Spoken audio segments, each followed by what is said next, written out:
দিনের গুরুত্বপূর্ণ সংবাদ, পাশাপাশি বিশেষ প্রতিবেদন, আর সেই সাথে থাকছে কিছু সংবাদের পরিপ্রেক্ষিতে বিশেষজ্ঞ মতামত। সাথে আছি সুরভি আলম তরণী। আওয়ামী লীগ সরকারের আমলে প্রায় ১.৫ লাখ রাজনৈতিক গায়েবী মামলা মাথায় নিয়ে এখনো ভুগছেন বিএনপির ৬০ লাখ নেতাকর্মী। অন্তর্বর্তী সরকারের ৮ মাস পেরিয়ে গেলেও মামলা প্রত্যাহারের ধীর গতিতে হতাশ ও ক্ষুব্ধ তারা। সরকারের শীর্ষ ব্যক্তিদের মামলা দ্রুত গতিতে প্রত্যাহার হলেও মামলার বেড়াজাল থেকে কবে মুক্তি পাবেন সেই অপেক্ষায় ভুক্তভোগীরা। এমন পরিস্থিতিতে সরকারের আচরণ বিমাতা সুলভ বলে দাবি বিএনপির। আর এ ধরনের মামলা শুনানি নিয়ে বিচারপতিদের গড়িমসি রয়েছে বলেও অভিযোগ আইনজীবীদের। ২৮ অক্টোবর ২০২৩ সরকার পতনের এক দফা দাবিতে মহাসমাবেশের ডাক দেয় বিএনপি। এক পর্যায়ে নেতাকর্মীদের সঙ্গে সংঘর্ষে জড়ায় পুলিশ। ওই সংঘর্ষের জেরে দেশের সবগুলো বিভাগে দলটির নেতাকর্মীদের বিরুদ্ধে ১,৬৪৫টির বেশি মামলা দায়ের করা হয়। গ্রেফতার করা হয় ২৫,৭১১ জনকে। ঢাকা বিভাগে মামলা হয় ৪১২টি, গ্রেফতার ৪,৬৪৮ জন। রাজশাহী বিভাগে মামলা হয় ২৫৩টি, গ্রেফতার হন ৪,৮৫৫ জন। চট্টগ্রাম বিভাগে মামলা হয় ২০৪টি, গ্রেফতার হন ৩,২০৫ জন। সিলেট বিভাগে মামলা হয় ১৫৫টি, গ্রেফতার হন ১,৩৭৯ জন। বিএনপি দপ্তরের পরিসংখ্যান মতে সব মিলিয়ে গত ১৬ বছরে দলটির নেতাকর্মীদের বিরুদ্ধে মামলা হয়েছে ১,৪২,৯৮৩, যেখানে আসামি ৫৯,২৯,৪৯২। অন্তর্বর্তী সরকার ক্ষমতায় আসার প্রথম ৪ মাস পর গত ২১ জানুয়ারি রাজনৈতিক মামলা প্রত্যাহারের সিদ্ধান্ত জানান আইন উপদেষ্টা। বলেন, রাজনৈতিক বিবেচনায় করা গায়েবী মামলাগুলো পর্যায়ক্রমে যাচাই বাছাই করে প্রত্যাহার করা হবে। ফ্যাসিস্ট গভর্নমেন্টের আমলে বহু গায়েবী মামলা দায়ের করা হয়েছিল। তো আমরা আশা করছি আমরা ফেব্রুয়ারির মধ্যে গায়েবী মামলা প্রত্যাহারের কাজ সম্পন্ন করতে পারবো। সেই ঘোষণার ৪ মাস পেরিয়ে গেলেও এখন পর্যন্ত প্রত্যাহার হওয়া মামলার সংখ্যা দাঁড়িয়েছে মাত্র ৮,৮৩২। ফলে এখনো বাকি সিংহভাগ মামলার হাজিরা ও খরচ নিয়ে বিপাকে নেতাকর্মীরা।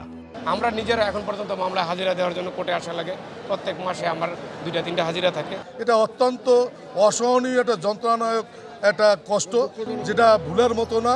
এ নিয়ে রাষ্ট্রপক্ষের অবস্থান তুলে ধরেন পাবলিক প্রসিকিউটর। রাজনৈতিক যে মিটিং সিটিংয়ের যে মামলাগুলো, সেটা ছাড়াও দেখা গেল তাকে হত্যা মামলা জড়াই দিয়েছে। এই মামলাগুলো তো মানে যাচাই বাছাই করে আমাদের যে প্রক্রিয়া চলছে, আমরা আশা করতেছি যে খুব কাছাকাছি সব ম্যাক্সিমাম মামলাই একটা পর্যায়ে চলে যাবে।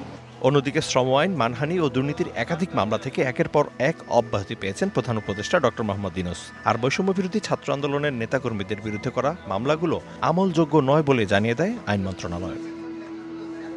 এদিকে সব মামলা থেকে অব্যাহতি পেয়েছেন বিএনপি চেয়ারপারসন খালেদা জিয়া। একটি মামলা ছাড়া বাকি সবগুলো থেকে অব্যাহতি পেয়েছেন ভারপ্রাপ্ত চেয়ারম্যান তারেক রহমানও। তবে মধ্যম ও প্রান্তিক পর্যায়ের নেতাকর্মীদের বিরুদ্ধে করা মামলাগুলো ঝুলে থাকায় ক্ষোভ ছিল বিএনপি নেতাদের কণ্ঠে। ৬০ লক্ষ নেতাকর্মী, তাদের মামলার ভারে নুজু। সেই মামলাগুলোর ব্যাপারে এখন পর্যন্ত তেমন কার্যকর কোনো পদক্ষেপ নেওয়া হয়নি। অথচ অন্য অনেক মামলা আছে যেগুলা দেখা যাচ্ছে যে খুব রকেটের গতিতে নিষ্পত্তি হয়ে যাচ্ছে। বিমাতা সুলভ আচরণ না করে সততার সাথে প্রকৃত অর্থে রাজনৈতিক মামলাগুলা নিষ্পত্তি করার জন্য ১৫-১৬ বছর আমাদের এক ভয়াবহ দিন রাত্রি কাটাতে হয়েছে। ন্যায় বিচার নিশ্চিত করা, আইনের শাসন নিশ্চিত করা, এর জন্যই তো আমাদের সংগ্রাম। ৭-৮ মাস পেরিয়ে গেল, যারা এই নিয়ে কাজ করেছে তাদের মামলাগুলো ঝুলে থাকবে কেন? এটা তো একটা বড় প্রশ্ন। মামলা প্রত্যাহারে সরকারের করণীয় সম্পর্কেও কথা বলেন তারা। আইনি প্রক্রিয়াতেই প্রত্যাহার হতো, দ্রুত এটা কমিশন করে কথা বলে যাকে দেখে নিয়ে এই ১-১.৫ মাসের মধ্যে এটা করে দেওয়া এটা সম্ভব ছিল। এত শত সহস্র মামলা আইনি প্রক্রিয়া যদি সেগুলাকে নিষ্পত্তি করতে হয় কয়েক যুগ লেগে যাবে, যেটা আইন মন্ত্রণালয়ের দায়িত্বপ্রাপ্ত মাননীয় মন্ত্রী, তিনি আইনের শিক্ষক, তিনিও ভালো করে জানেন। অন্যদিকে রাজনৈতিক মামলার শুনানিতে বিচারপতিদের অনীহা নিয়ে ক্ষোভ প্রকাশ করেন এই আইনজীবী। শুনবো না, এখন শুনবো না, বা ওই কোর্ট শুনবে না, এগুলো কি? এগুলো তারা ওত নিয়েছেন মামলা শোনার জন্য। শুনবেন না কেন বলবেন? কোন অধিকারে সে বলবেন আমি শুনবো না? ওনার তো রাইট নেই কোনো বলার। উনি ওত নিয়েছেন আমি মামলা শুনবো, উনি বলেন আমি শুনবো না। মামলাজনিত সংকট উত্তরণে আইন মন্ত্রণালয় যথাসাধ্য চেষ্টা করছে বলে দাবি করেন আইন উপদেষ্টা। আমি আপনাদেরকে নিশ্চিত করতে চাই, আমাদের যারা অফিসাররা আছেন দুই মন্ত্রণালয়ের, তারা অত্যন্ত সিনসিয়ারিটির সাথে কাজ করছেন। এর চেয়ে দ্রুত কাজ করা সম্ভব কিনা আমার জানা নাই। তারপরেও আমরা এখানে আরো অফিসার নিয়োগ করে এটাকে আরো দ্রুততর করার চেষ্টা করছি। ৪৫,০০০ মামলা জটে ভারাক্রান্ত বিচার বিভাগের গতিশীলতা ফেরাতে দ্রুত রাজনৈতিক মামলাগুলো প্রত্যাহার করা প্রয়োজন বলেও মত দেন আইনজীবীরা। Mizan Ahmed, TVC news, Dhaka. যেমনটি জানাচ্ছিলাম, পতিত আওয়ামী লীগ সরকারের আমলে দায়েরকৃত প্রায় 1.5 লাখ রাজনৈতিক গায়েবী মামলা মাথায় নিয়ে এখনো ভুগছেন বিএনপির 60 লাখ নেতাকর্মী। এই বিষয়ে বিস্তারিত জানাতে বার্তা কক্ষ থেকে যুক্ত হচ্ছেন আমাদের সহকর্মী মিজান আহমেদ। মিজান, আপনি নিশ্চয়ই শুনতে পাচ্ছেন আমাকে, এবং আপনার প্রতিবেদনে আমরা দেখছিলাম যে মামলার বেড়াজালে আটকে আছেন ভুক্তভোগীরা। এমন পরিস্থিতিতে অন্তর্বর্তী সরকারের আচরণ নিয়েও প্রশ্ন তুলেছে কিন্তু বিএনপি। তো রাজনৈতিক বিশ্লেষকদের মতামত কি এ ব্যাপারে? তাদের মতামত হচ্ছে এই বিষয়টাতে গুরুত্ব দেওয়া উচিত, কারণ বাংলাদেশের বিচার বিভাগের যে বাস্তবতা, সেই বাস্তবতায় প্রতি 96,000 মানুষের জন্য রয়েছে একজন মাত্র বিচারক। কি ভয়াবহ একটা মামলা জট, 45 লাখ মামলা জটে আক্রান্ত বিচার বিভাগ। সেক্ষেত্রে বিচার বিভাগের যদি গতিশীলতা ফেরাতে হয়, সেক্ষেত্রে রাজনৈতিক বিবেচনায় এই যে পাহাড় সম মামলা, এই মামলাগুলো দ্রুত প্রত্যাহার করা উচিত। সেই প্রত্যাহার প্রক্রিয়াটি কিভাবে হবে সেটা নিয়েও তারা কথা বলেছেন। তারা বলেছেন যে একটি বিশেষ কমিশন করা যেতে পারে, যে কমিশন দ্রুত গতিতে আসলে সর্ট আউট করবে যে মামলাগুলো রাজনৈতিক মামলা না কোন ধরনের মামলা। আর রাজনৈতিক মামলাগুলো প্রত্যাহারের ক্ষেত্রে আইন মন্ত্রণালয়ের পাশাপাশি কিন্তু স্বরাষ্ট্র মন্ত্রণালয়ের কাজ করছে।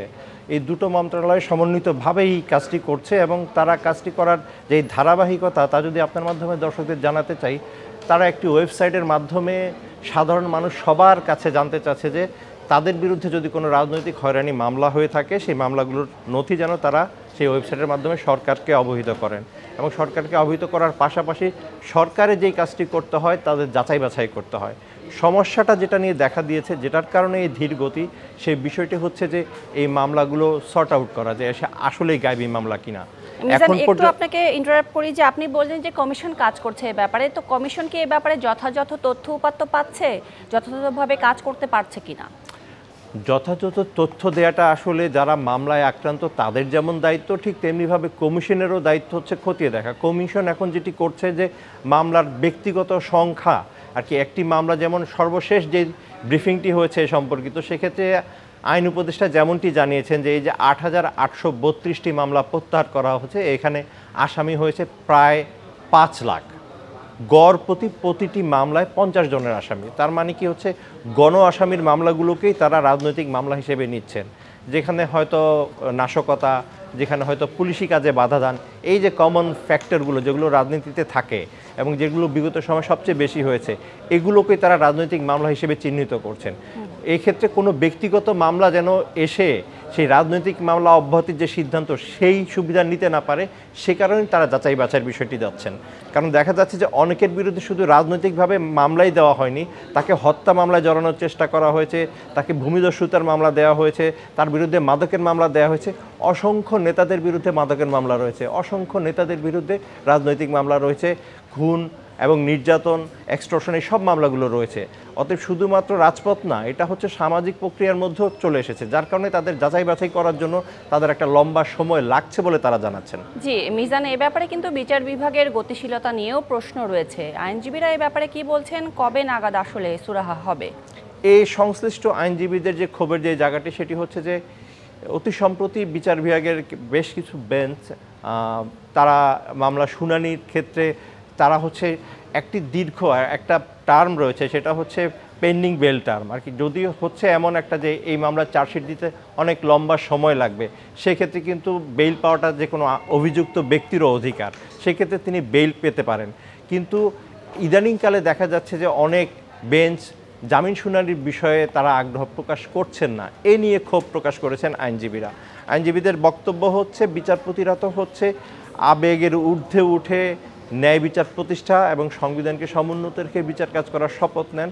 সেক্ষেত্রে কোন মামলা শুনবেন, কোন মামলা শুনবেন না, এগুলো বলার স্বাধীনতা আসলে বিচারপতিদের নাই।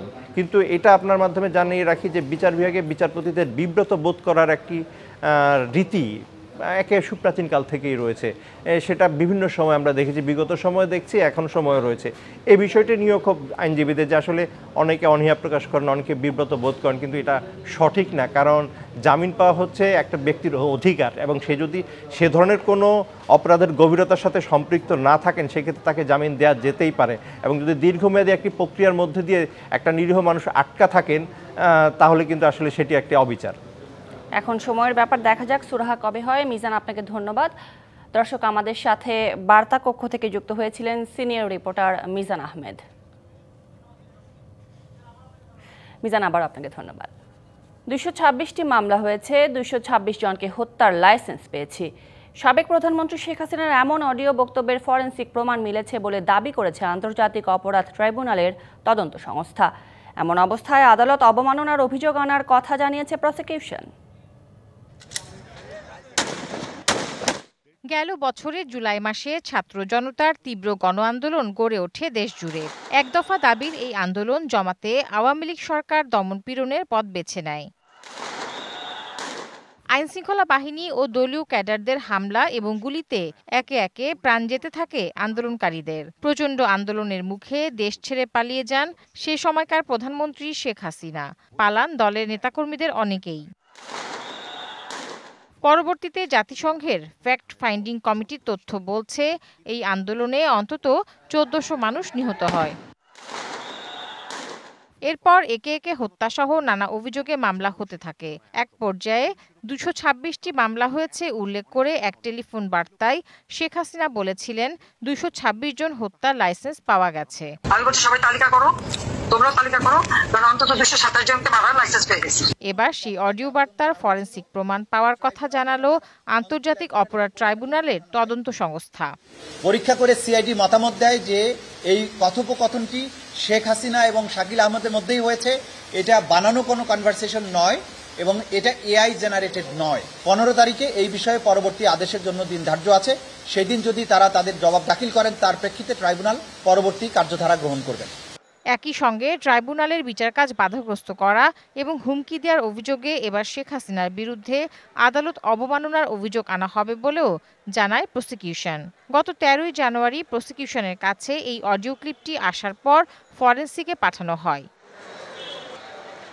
Tahsina Jessy, DBC news, Dhaka. বিশ্বজুড়ে প্রতিনিয়ত যেখানে যুদ্ধের হুমকি, সেখানে প্রস্তুতি না নিয়ে থাকা অসম্ভব, এ কথা বলেছেন প্রধান উপদেষ্টা ডক্টর মোহাম্মদ ইউনূস। ভারত পাকিস্তান যুদ্ধাবস্থা প্রসঙ্গ তুলে তিনি এই সময়ে বাংলাদেশের প্রস্তুতি না নেওয়া আত্মঘাতী বলেও মন্তব্য করেন। তবে শান্তির দিকে হাত বাড়ানোর কথাও বলেছেন ডক্টর ইউনূস। স্বাধীনতার পরপরই 1971 সালের 28শে ডিসেম্বর যাত্রা শুরু হয় বাংলাদেশ বিমান বাহিনীর। এরপর মনোবল আর দেশপ্রেমে উদ্বুদ্ধ হয়ে এখন শক্তি, শান্তি আর আকাশে নির্ভরতার প্রতীক এই বাহিনী।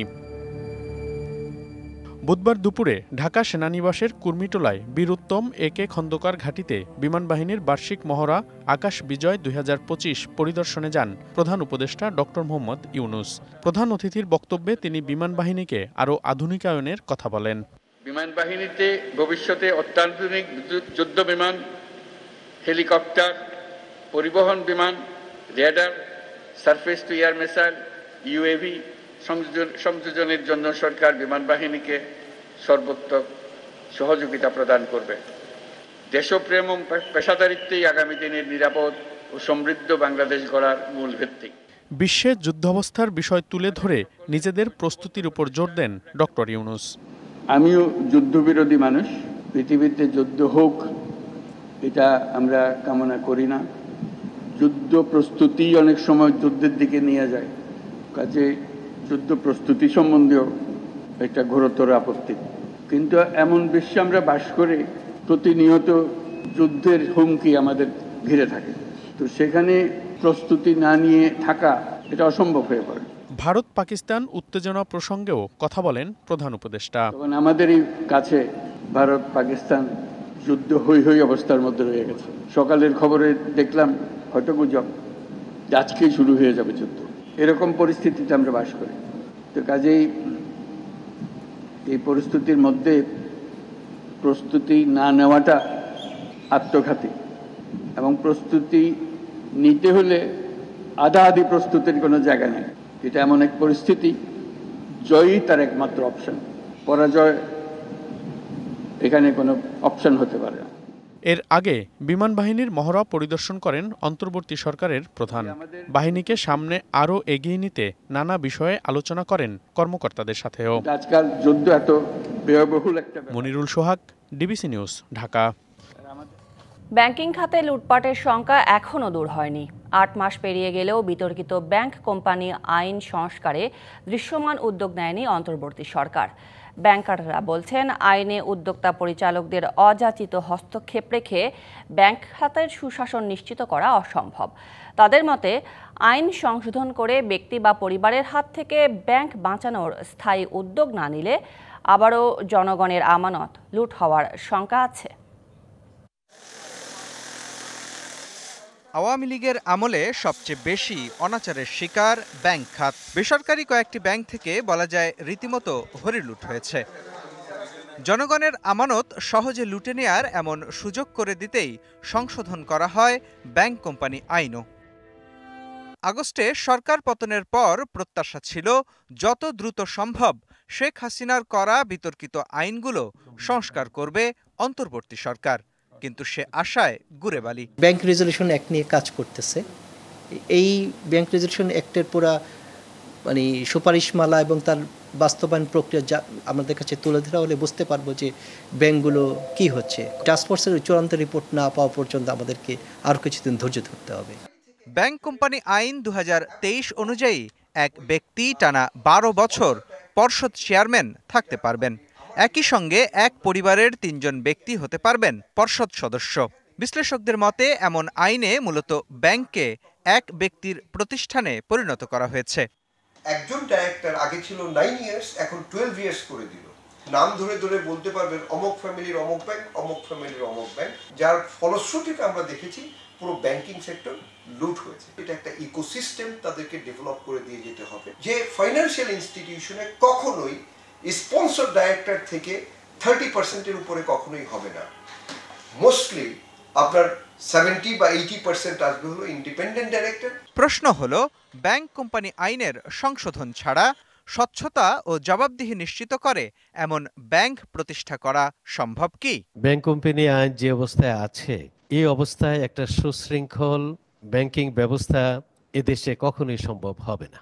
একজন ডিরেক্টর যদি 9 বছর ডিরেক্টর থাকতে পারেন, 12 বছর চেয়ারম্যান থাকতে পারেন, তাহলে সে ব্যাংক আর যা কিছুই হোক নীতিমালার মাধ্যমে পরিচালিত হবে, এটা আশা করা অনেকটা বাতুলতা মাত্র।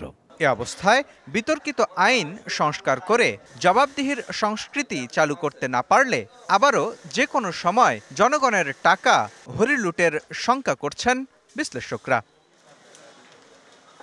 মুস্তফা মাহবুব, ডিবিসি নিউজ, ঢাকা।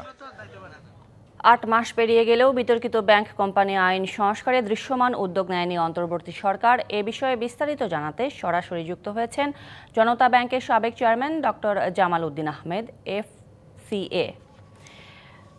জামাল উদ্দিন আহমেদ, আপনাকে স্বাগত আজকে আমাদের আয়োজনে। এবং আমরা যেমনটি প্রতিবেদনে দেখছিলাম এবং আবারও আপনাকে একটু জানিয়ে দিতে চাই যে বিগত দশকগুলোতে সবথেকে বেশি আমরা অনাচার দেখেছি ব্যাংকিং খাতগুলোতে, এবং এক্ষেত্রে আইন সংশোধন হয়েছে কিন্তু উন্নতির হয়নি পরিস্থিতির। তো এখানে আপনি কি মনে করছেন যে ঘাটতির জায়গাগুলো কোথায়, এসব নিয়ে কাজ করা গেল না কেন? ধন্যবাদ আপনাকে এবং দর্শকদেরকে যারা শুনছেন। সেটা হলো যে কর্পোরেট গভর্নেন্সের যে প্রিন্সিপাল নিয়ম, ওইটা অনুযায়ী ব্যাংকের যে আপনার গভর্নেন্সটা করার জন্য মূল জায়গা হলো বোর্ডের যে কনস্ট্রাকশন। সেই বোর্ডের কনস্ট্রাকশনের ভিতরে এটা যদি রোটেশনের ব্যবস্থা থাকে, সেটা তাহলে আপনার কর্পোরেট গভর্নেন্সটা সুশাসন যে বলা হয় সেটাকে, সেই সুশাসনটা নিশ্চিত হয়। আর একই ব্যক্তি যদি বছরের পর বছর আপনার একটা ব্যাংকের চেয়ারম্যান থাকে লঙ্গার টাইম, ইভেন রাষ্ট্রায়ত্ত ব্যাংক হোক, প্রাইভেট সেক্টর ব্যাংক হোক, সেটা মিসম্যানেজড হবে। এবং সেখানে আপনার তখন আপনার পরিচালকদের যে বিধি বহির মতো নিয়ম অনুযায়ী আপনার যেটা আছে, সেই পরিচালকদের মধ্যে আত্মীয়স্বজন যদি থাকে, তাহলে সেই আত্মীয়স্বজনদেরকেও কিন্তু আপনার তাদের মধ্যে শেয়ারের একটা লিমিট বেঁধে দেওয়া উচিত, যেটা মানে অনেকবার এটা বলা হয়েছে কিন্তু এটা করা হয় নাই। এটা করা না হওয়ার কারণে তারা যে আপনার মালিকানা শেয়ার যেটা, সেটা একই পরিবারের মধ্যে কয়েকজন যদি থাকে, তাহলে কিন্তু তারা বিকাম দি মেজরিটি শেয়ার মানে ডাইরেক্টরদের মধ্যে সংখ্যা বেশি থাকে। তখন তারা ভোটের নিয়মে আসলে বাকিরা হেরে যায়, এবং এখানে যে আপনার যাদের শেয়ার হোল্ডিং বেশি, এই কারণেই কিন্তু আন্তর্জাতিকভাবে আপনার এটাকে একটা সুনির্দিষ্টকরণ করা হয়েছে, একটা সার্টেন পার্সেন্টেজের উপরে এক আত্মীয়স্বজনের মধ্যে যারা পড়ে তাদের মধ্যে কিন্তু এটা মধ্যে বিধিভাবে নিষিদ্ধ আছে। সেটা আমাদের এখানে অনেকটা রিল্যাক্স করে এটাকে কিন্তু বর্ধিত করা হয়েছে। এই বর্ধিত করার মধ্য দিয়ে আপনার যে ঋণ বিতরণে তারাই তো বোর্ডে বসে এবং সেই ক্ষেত্রে তারা যেটা ঠিক করে অন্যরা সেটাই হয়ে আসছে একদম পরিষ্কার। জামালউদ্দিন আহমেদ, এক্ষেত্রে আসলে কি ধরনের উদ্যোগ বা নীতিমালা নিলে আসলে এরকম একক ব্যক্তি বা পরিবারের হাত থেকে ব্যাংক খাতকে বাঁচানো সম্ভব? এটাকে যে লিমিট আগে যেভাবে আসে, আন্তর্জাতিকভাবে যে লিমিটটা আসে সেটা ফলো করলেই চলে। এবং এখানে ধরেন নিজে আত্মীয় স্বজনদের থেকে স্বতন্ত্র যে পরিচালক যারা তাদেরকে আপনার অনেক সময় এটা করতে পারে। স্বতন্ত্র পরিচালকদেরকেও একসাথে বেশি দিন ওখানে রাখা উচিত না। স্বতন্ত্র পরিচালক যারা, এটা যে এখন আপনার 2 জন করে স্বতন্ত্র পরিচালক দেওয়া হয়েছে ব্যাংকে, সেটাকে তাদের লিমিটটা, তাদের মধ্যে ওই লিমিটেশনটা থাকতে হবে। তারাও তো ইনফ্লুয়েন্স হতে পারে মানে সময়ের ব্যবধানে এবং সুযোগের ব্যবধানে। সেই ক্ষেত্রে ওদের উপরেও এটার একটা নিয়ন্ত্রণ রাখা উচিত এবং স্বতন্ত্র পরিচালকের সংখ্যা যদি বাড়ে এবং তাদের কার্যকালের উপরেও নজরদারি রাখতে হবে এবং তাদের কর্মকাণ্ড, তাদের যে জব ডিসক্রিপশন, তারা কি করবে, এখানে এসে শুধু যা এরা সিদ্ধান্ত নেবে ওইটাকেই তারা এন্ডোর্স করবে? নো, তারা independently they will have to decide এটা রাইটলি এই সিদ্ধান্ত কার্যকর করছে কিনা, অথবা যে সমস্ত সিদ্ধান্ত কার্যকর করার ফলে পরবর্তী এটার ফল কি হলো, সেই ফলে কি ব্যাংকের সুবিধা হয়েছে না ক্ষতি হয়েছে, সেটাও কিন্তু আপনাকে দেখতে হবে। এটা ব্যাংকে একটা মনে রাখতে হবে, ব্যাংক হলো একটা ডিপোজিট টেকিং ইনস্টিটিউশন পাবলিকের টাকায়। এটা অনেকে মনে করে যে ব্যাংকের ডাইরেক্টর হলে উনি মালিক হয়ে গেছে। No, in no case. এটা হলো তারা পাবলিক মানি ডিপোজিট নিয়ে তারপরে মানুষকে লোন দেয়। এখন উনি যদি আপনার আত্মীয় স্বজনদেরকে লোন দেয় বা নিজে নিয়ে যায় আর্টিফিশিয়াল কোম্পানি সৃষ্টি করি, এটাও করতে পারে যদি এই বোর্ড ঠিক না থাকে। বোর্ডের মধ্যে যদি স্বতন্ত্র পরিচালক এবং মালিক পরিচালক এদের মধ্যে যদি ব্যালেন্স না থাকে। জি, অর্থাৎ জামালউদ্দিন আহমেদ, আন্তর্জাতিক নীতিমালাগুলো অবলম্বন করলেই অনেকটা সুরাহা হতে পারে এই সমস্যার সমাধানে। অসংখ্য ধন্যবাদ আপনাকে আজকে আমাদের আয়োজনে সময় দেওয়ার জন্য। আপনাদেরকে ধন্যবাদ, দর্শকদেরকে ধন্যবাদ। আগামী মাসের প্রথম সপ্তাহে লন্ডন থেকে দেশে ফিরছেন বিএনপি চেয়ারপারসন বেগম খালেদা জিয়া। সম্ভাব্য তারিখ হচ্ছে 4 থেকে 6 মে। ফ্লাইটের শিডিউল বিবেচনায় চূড়ান্ত হবে তারিখ। ডিবিসি নিউজকে কথা জানিয়েছেন বিএনপির কোষাধ্যক্ষ রশিদুজ্জামান মিল্লাত। তবে এই যাত্রায় মায়ের সঙ্গে দলটির ভারপ্রাপ্ত চেয়ারম্যান তারেক রহমান আসছেন না বলেও জানান তিনি। এরই মধ্যে অন্তর্বর্তী সরকারের পররাষ্ট্র উপদেষ্টা তৌহিদ হোসেন জানিয়েছেন, খালেদা জিয়াকে আনতে এয়ার অ্যাম্বুলেন্সের ব্যবস্থা চেয়ে চিঠি দিয়েছে বিএনপি। এরই পরিপ্রেক্ষিতে কাতার থেকে বিশেষ এয়ার অ্যাম্বুলেন্স প্রস্তুতের কাজ চলছে বলে জানিয়েছেন পররাষ্ট্র উপদেষ্টা। দলের চেয়ারপারসনের দেশে ফেরা নিয়ে সব ধরনের প্রস্তুতি নিচ্ছে বিএনপি।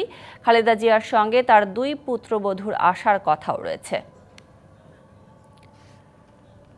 কাশ্মীরের পেহেলগামে সন্ত্রাসী কাণ্ডের পর ভারত পাকিস্তানের উত্তেজনার পারদ নামছেই না। জবাব দিতে ভারত অভিযানে নামতে পারে এমন আশঙ্কা করছে পাকিস্তান। এরই মধ্যে পেহেলগামে আক্রমণের শোধ নিতে সশস্ত্র বাহিনীকে পূর্ণ স্বাধীনতা দিয়েছে ভারত। এদিকে পারমাণবিক শক্তিধর 2 দেশের উত্তেজনা প্রশমনে তোড়জোড় চালাচ্ছে আন্তর্জাতিক মহল। পেহেলগামে সন্ত্রাসী হামলায় হতাহতের পর 6ষ্ঠ দিনের মতো 2 দেশের সীমান্তে চলেছে পাল্টাপাল্টি গোলাগুলি। পরিস্থিতি এমন যে কোনো সময়ে তা রূপ নিতে পারে যুদ্ধে। সীমান্তে উত্তেজনার মধ্যেই মঙ্গলবার পেহেলগামে হামলার জবাব দিতে ভারতের সশস্ত্র বাহিনীকে পূর্ণ স্বাধীনতা দেন প্রধানমন্ত্রী নরেন্দ্র মোদী। কয়েক ঘণ্টা পর পাকিস্তানের তথ্যমন্ত্রী আতাউল্লাহ তারার সংবাদ সম্মেলনে এসে দাবি করেন, পেহেলগামে সন্ত্রাসী হামলায় জড়িত থাকার অভিযোগে শিগগিরই পাকিস্তানে হামলা চালানোর পরিকল্পনা করছে ভারত। এমন বিশ্বাসযোগ্য গোয়েন্দা তথ্য আছে ইসলামাবাদের কাছে। Military action against Pakistan. Pakistan তার সার্বভৌমত্ব এবং আঞ্চলিক অখণ্ডতা যে কোনো উপায়ে রক্ষা করবে। পাকিস্তানের উপর যুদ্ধ চাপিয়ে দেওয়ার চেষ্টা করলে এর সম্পূর্ণ দায়ভার ভারতের। is reckless and vehemently rejected. সাময়িকভাবেও ভারতের হামলার জন্য প্রস্তুত হচ্ছে পাকিস্তান।